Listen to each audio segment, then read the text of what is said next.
Goeien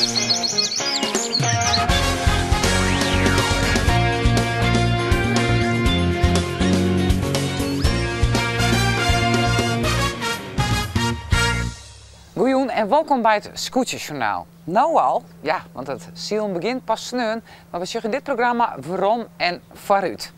Bijgelijks Jitse Gronsma, hij verstoor in 2007 wie een van de markante skippers, eerst bij de IFKS en later bij de SKS. Doet Jitse ziek waar, hier hij Dirk-Jan Reijnga al vregen om hem op te volgen.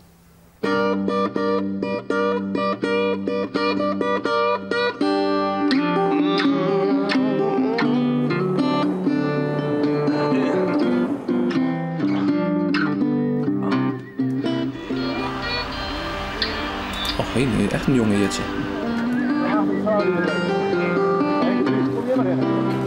Daar Willy. Ja, die touwen toch. Wat mij opvoel, als ik het zo met Romsjug, is dat hij best wel heel fanatiek is eigenlijk. Ja, hij is super fanatiek. Wat zelf ik zei, zodra er een wedstrijdje bij kwam, dan weet ik alleen nog dat wedstrijdje en weet zo snel mogelijk en als eerste bij de finish weer te komen. Zeg maar. Ja, reed! Rekzakje in één keer, hè? Right zo nog. Gewoon bij het neef maar, hebben we even eerst gehoord of zo? Nou, dat moet erop. Vast. Ja, strak in. Achterop! Kom maar! Dan mag ik graag winnen, hè? Oh, ja, iedereen moet dacht ik. Daarom doe je om een speeltje maar, no? Dit is gebaseerd op een start en zo hut mogelijk om 3 boekjes in de giezelen. En dan krijg je de afrekening bij de finish. Jitse wie al skoft ziek en vregen Dirk-Jan in de maitijd van 2007 om in te vallen als het nedig wezen zou.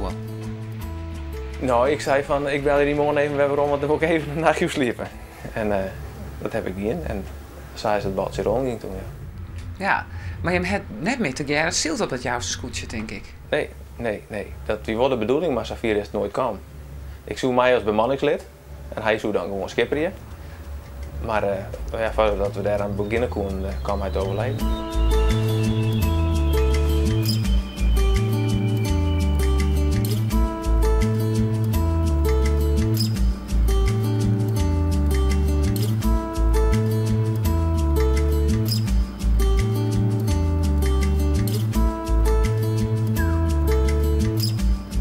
Dit zijn de beelden van Feline Ier. Dirk-Jan woont hier op de Langbare Wion.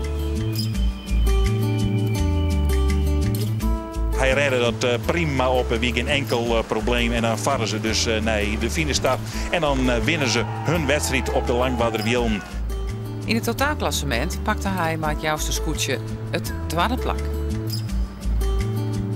Ja, wij hebben altijd zijn van, we proberen minimaal ons voorgaande resultaat evenaren. Hè? En waar het even kent te verbeteren. Ja, aangezien we vorige keer tweede worden binnen, dan moet er al wat gebeuren straks. Ja, Ja, en er binnen nogal wat concurrenten op de loer. ja er zijn een stuk of 6 scootjes opnemen die gewoon meedoen voor het kampioenschap. Dat, ja, je kan voor hetzelfde eerste worden, maar voor hetzelfde weer 6 of Sander, daar kan je echt helemaal niks van zeggen. In 1945 begon de scootjeszielerij in wedstrijdverband. In dat jaar waar de Centrale Commissie Scootjeszeilen oprichtte. En van de allereerste wedstrijd ben ik weer de prachtigste beelden maken. Daarna beelden van het eerste hutsielen van 22 juli 1944. Een evenement dat uitgroeide zou het scootjeszeilen. Bij de eerste wedstrijd waren er nog net volle scootjes. Dat zouden hier later in 1946 pas echt goed op gang komen. Nee, in de wedstrijd die je van alles mee. BM'ers, skoukers, arkjes, eigenbouw, alles.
grote vrachtschepen van 40 ton elk namen ditmaal deel aan de traditionele zeilwedstrijd voor beurtschippers op het Pikmeer bij Grauw.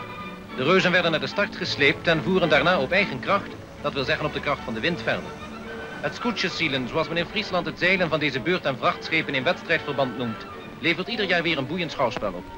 Met ruim 120 vierkante meter zeil glijden de schepen langzaam over het water. Voor de bemanning is zo'n wedstrijd niet eenvoudig, want naast een flinke dosis stuurmanskunst is er een grote hoeveelheid energie nodig om met deze bakbeesten te manoeuvreren. Dit weer alweer voor jou, morgen een bijzonder portret van een hele speciale scootje-fan. Zo zei ze ontmoeten.